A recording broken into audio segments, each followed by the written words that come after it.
There's a peculiar weight to the way dawn creeps through the kitchen window today, casting long, jagged shadows across the table where I sit.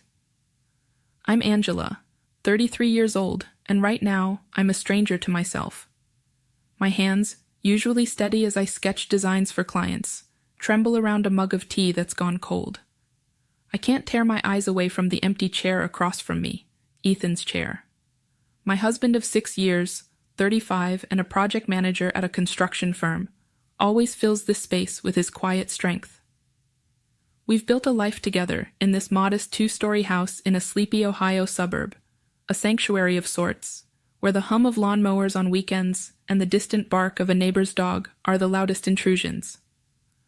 I work from home as a freelance graphic designer, piecing together logos and layouts while my thoughts often wander. It's a flexible gig, but it leaves me alone for hours, tangled in my own headspace. Ethan and we've always been a unit, or at least I believed we were. Through the lean months when bills piled up, through the family feuds that tested our patience, and even through the gut-wrenching loss of a pregnancy 2 years ago, we held on.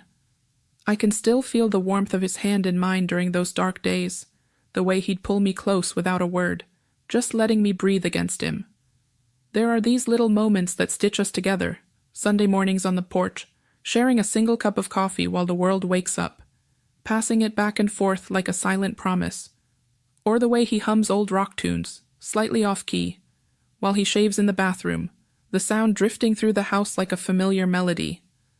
I've trusted him with every piece of me, a trust so deep it felt like it could weather anything. I thought nothing could shake us, but last night, everything shifted. I'm not ready to unpack it yet, not ready to lay bare the raw edges of what happened. All I can do is sit here, in this suffocating silence, and feel the weight of it. Guilt claws at me, sharp and unrelenting, mingling with a confusion that makes my head spin. Heartbreak sits heavy in my chest, a stone I can't dislodge. The house, usually alive with the clatter of Ethan's boots or the murmur of our conversations, feels like a tomb this morning. The chaos of last night echoes in my mind, a stark contrast to this stillness. I keep staring at that empty chair, imagining him there, his steady gaze meeting mine. But he's not here. Not now. I'm not alone in this mess, though. Last night, 3 strangers walked into our home with Ethan, crossing the threshold of our safe little world. I don't know who they are to me yet, not fully, and I'm not sure I want to. Their presence lingers like a storm cloud, heavy with questions. I woke up yesterday morning to an empty bed. The sheets on Ethan's side cool to the touch. He'd already left for work, as he often does these days, slipping out before the sun even hints at rising. I shuffled to the kitchen, still half asleep, and found a sticky note on the fridge door. In his hurried scrawl, it read, "Late night tonight, don't wait up. Love you." I stared at it for a moment, my fingers brushing over the words. It wasn't unusual. Ethan's been buried in a massive project at the construction firm, pulling overtime like it's his lifeline. I told myself it was fine, just another long day, and stuck the note back on the fridge with a sigh. The house felt quieter than usual without his morning grumble about burnt toast or the clink of his coffee mug against the counter. I spent the day hunched over my laptop, tweaking a client's logo design, a sleek, minimalist thing for a local bakery. My home office, just a corner of our spare room, is my little bubble, surrounded by sketches and color swatches pinned to the wall. But even with music playing softly through my headphones, the loneliness crept in. I missed the sound of Ethan's voice, the way he'd poke his head in sometimes just to ask if I needed a break. I pushed through, though, finding a strange comfort in the thought of seeing him later, even if it was just for a few tired minutes before bed. That's what kept me going, those small, fleeting moments of us. As the afternoon faded into evening, I decided to make dinner something special. Spaghetti with a rich, simmering sauce and garlic bread, golden and crisp from the oven, Ethan's favorite. I set the table for 2, even lit a candle, though I laughed at myself for being so sentimental. The clock ticked on, and I waited. 6 turned to 7, then 8. By 9, worry started gnawing at me. I checked my phone. No messages, no missed calls. I sent him a quick text. "Hey, you okay?" "Dinner's ready." Nothing. I paced the living room, my bare feet wearing a path in the carpet, glancing out the window every few minutes at the empty driveway. The street was silent, just the occasional flicker of a neighbor's porch light. My mind started spinning. Maybe an accident, maybe a flat tire, or maybe he just forgot to call. I tried to cling to that last thought, but it felt flimsy. Finally, at 10:30, I heard the familiar rumble of his truck pulling in. Relief hit me like a wave, washing away the worst of my fears. I rushed to the door, flinging it open before he even had a chance to knock. But that relief shattered almost instantly. Ethan stepped out of the driver's side, his broad shoulders hunched like he was carrying something heavier than just a long day. And then I saw them. 3 men climbing out of the truck behind him, their silhouettes stark against the dim glow of the street lamp. My stomach twisted as they approached, their heavy steps crunching on the gravel. I forced a smile, trying to mask the unease prickling at the back of my neck. Ethan barely looked at me as he muttered a quick introduction. There was Mark, the tall one with a sharp jaw and a smirk that didn't reach his eyes. Then Jake, stocky and loud, his laughter already grating on my nerves. And finally, Travis, the quiet one, whose cold, piercing gaze seemed to cut right through me. I didn't know what to make of them, but I knew I didn't like the way they filled our home with attention I couldn't name. I played the part of the perfect host, though every instinct screamed at me to ask questions. I brought out a tray of chips and dip, some cold beers from the fridge, and tried to keep the conversation light. "So, how do you all know Ethan?" I asked with a forced cheerfulness, setting the snacks on the coffee table. Mark leaned back on the couch, cracking open a can with a sly grin. "Oh, we go way back." "Ethan owes us a little something, don't you, buddy?" His tone was casual, but there was an edge to it that made my skin crawl. Jake let out a bark of laughter, too loud for the small room, slapping his knee like it was the funniest thing he'd ever heard. Travis didn't say a word, just watched me with those icy eyes, his silence somehow louder than Jake's cackling. I glanced at Ethan, hoping for some kind of explanation, but he was already on his second beer, chugging it down like he was trying to drown something. He wouldn't meet my gaze, and that hurt more than I expected. The clock ticked closer to midnight, and the air in the room grew thicker, heavier. I couldn't shake the feeling that something was wrong, terribly wrong. Ethan was barely speaking, not just to me but to anyone, his jaw tight and his eyes fixed on the floor. I couldn't stand it anymore. Under the guise of grabbing more drinks, I tugged at his arm and pulled him into the kitchen, away from the others. The moment we were alone, I turned to him, my voice a hushed whisper. "Ethan, what's going on? Why are these guys here so late? What's wrong?" His face darkened, and for the first time that night, he looked me in the eye, but it wasn't with warmth. "It's just work stuff, Angela." "Stop asking questions," he snapped, his words cutting deeper than I thought possible. I flinched, stepping back as if he'd struck me. I'd never heard him speak to me like that, not in all our years together. Hurt and confusion swirled in my chest as I nodded mutely and retreated to the living room, feeling smaller than I ever had. Back with the others, I tried to focus on anything but the sting of Ethan's words, but the conversation had shifted, and it only made things worse. Mark was talking now, his voice low and pointed, about a deal that went south. Jake chimed in with vague mentions of money, debts, numbers that didn't add up. My heart started pounding as the pieces clicked together in my mind. Was Ethan in trouble? Financial trouble? Maybe something worse? Something he couldn't or wouldn't tell me about? Fear gripped me, cold and tight, but so did anger. Why had he kept this from me? We were supposed to share everything, to face everything together. I sat there, my hands clenched in my lap, trying to keep my breathing steady as their words hung in the air like a noose. The night dragged on, and I felt like I was suffocating under the weight of it all. I excused myself to get a glass of water, needing a moment to clear my head, and wandered toward the hallway. That's when Travis found me. I didn't hear him approach until he was too close, his shadow looming over me. The smell of whiskey on his breath hit me like a wall as he stepped nearer, his voice a low, slurred murmur. Ethan doesn't deserve someone like you. It's 3 a.m. now, and I'm still downstairs, slumped on the couch like a broken thing, unable to drag myself anywhere else. The house is suffocatingly quiet, the kind of silence that presses against your ears until it's all you can hear.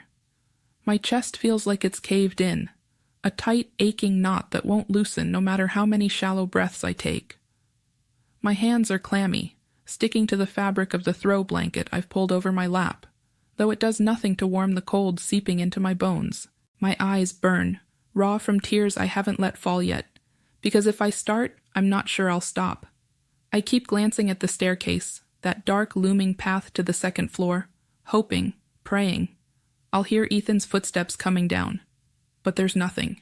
Not a creak, not a whisper. Just this endless hollow quiet that feels like it's swallowing me whole. I don't know how long I've been sitting here, replaying every moment of last night in my head like a broken record. The way Travis cornered me in the hallway, his words slurring with something dark and suggestive, his presence too close, too invasive. I can still feel the heat of his breath, the way my skin crawled as I pushed past him, muttering some excuse to get away. And then, the worst of it, my reaction, the words I spat at Ethan in a blind, panicked rage when I found him after, accusing him of dragging these people into our lives, of putting us in danger. I saw the hurt flash across his face before it hardened into something colder, something I didn't recognize. I betrayed him with my lack of trust, with my fear, and I can't take it back. The guilt is a living thing inside me, gnawing at every thought, every memory of us. How did I let it come to this? How did I let myself lash out at the one person who's always been my anchor? I can't sit here anymore. I have to do something, anything, to reach him. My legs feel like lead as I push myself off the couch, the blanket falling to the floor in a crumpled heap. Each step toward the staircase is heavier than the last, the old wooden steps groaning under my weight like they're echoing the ache in my soul. My hand grips the banister, trembling, as I climb, the darkness of the hallway upstairs swallowing me as I go. I reach our bedroom door, and my heart plummets when I see it shut tight. I try the handle, just a gentle turn, but it doesn't budge. Locked. He's locked me out. The realization hits like a punch, stealing what little air I had left in my lungs. I press my forehead against the cool wood, my breath hitching as I knock softly, barely a tap. "Ethan," I whisper, my voice cracking on his name. "Please, can we talk? I'm so sorry. Please." There's no answer, just the suffocating silence pressing back at me. I knock again, a little harder, desperation creeping into my tone. "Ethan, I didn't mean it. I was scared.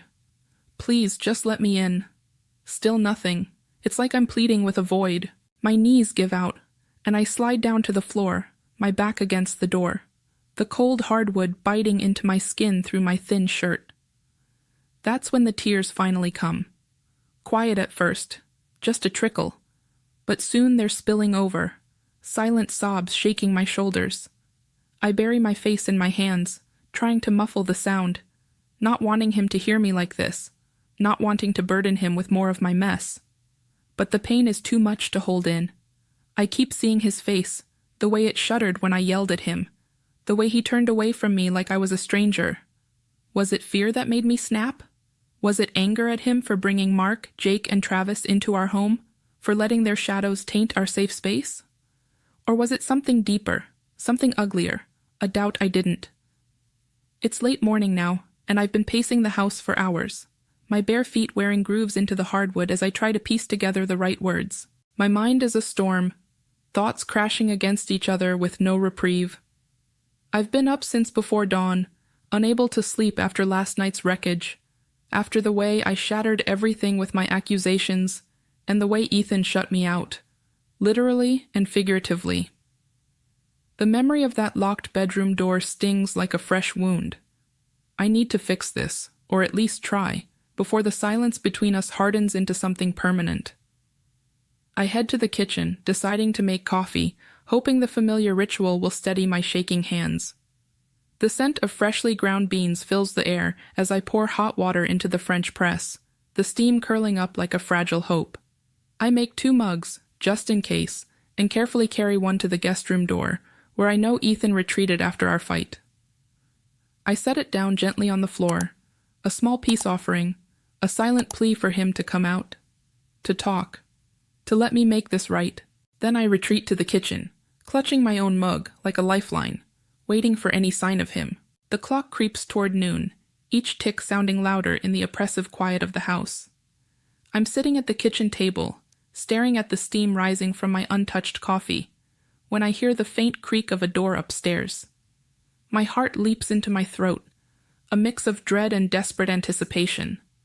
Footsteps, slow and heavy, descend the stairs, and then there he is, Ethan, standing in the doorway of the kitchen. He looks like he hasn't slept either, his eyes shadowed and red-rimmed, his broad shoulders slumped under an invisible weight. For the first time since last night, he meets my gaze, and the raw pain in his eyes cuts me deeper than any words ever could. It's like I'm seeing the damage I've done reflected back at me, a mirror of betrayal and hurt. I open my mouth to speak, but the words catch, tangled in the lump in my throat. Finally, I manage to stammer out an apology, my voice breaking with every syllable. Ethan, I'm so sorry. I was scared, confused. I didn't mean any of it. What happened with Travis? It was nothing, I swear. I love you more than anything. You have to believe me. My hands are trembling so badly I have to set the mug down before I spill it, my plea hanging in the air like a fragile thread. He cuts me off before I can say more, his voice low and raw, like it's been scraped over gravel. Angela, I don't know if I can trust you anymore. I saw it. I saw the moment you didn't push Travis away, the way you hesitated. It's burned into my head, and I can't unsee it. His words hit like a physical blow, stealing the air from my lungs. I want to scream that it wasn't what he thinks, that I was caught off guard, frozen in shock by Travis's unwanted advance, but the shame chokes me silent.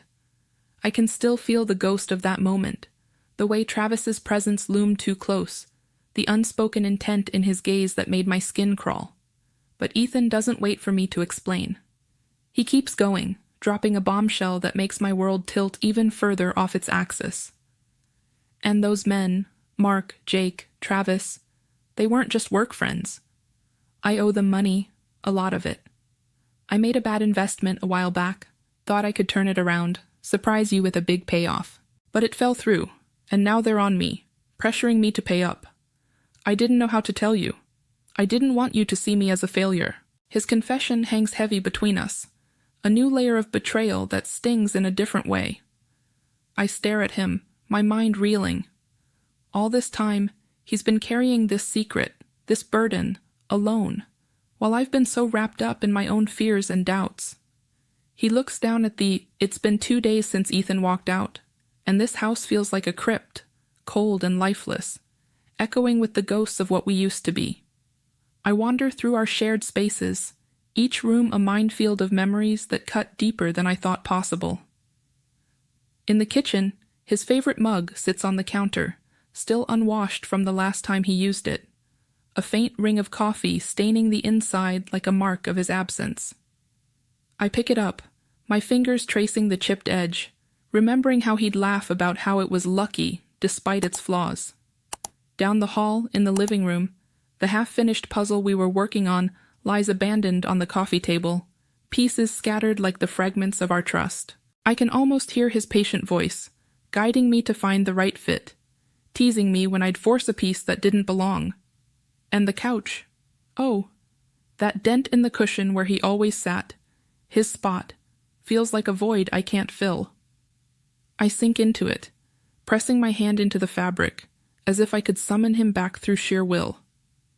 But there's nothing, just the oppressive silence that's become my constant companion since he left. I've sent him texts, too many to count, each one a desperate plea for forgiveness, a chance to talk, to explain myself. I've typed out apologies until my thumbs ached, begging him to come home, to let me make this right. But my phone stays silent. No notifications. No sign that he's even read them. The waiting is torture, a slow unraveling of my nerves, and I'm left wondering if he's shut me out for good. I find myself on the porch now, sitting in the worn wooden chair where we'd have our Sunday coffee, sharing that single cup like it was a sacred ritual. The empty spot beside me feels like a wound, raw and throbbing. I stare at it, my vision blurring with unshed tears, as guilt coils tighter around my chest. I did this. I let a moment of weakness, a fleeting lapse under the weight of fear and confusion, shatter years of trust. That night with Travis in the hallway, the way I froze when he got too close, the way I didn't push him away fast enough. It wasn't what Ethan thinks, but I can't erase the image he saw, the doubt it planted. I betrayed him, not with intent, but with hesitation, and that's a sin I can't wash away. But as I sit here, wrestling with my shame, my thoughts drift to Ethan's own secrets, the ones he buried deep until they exploded between us.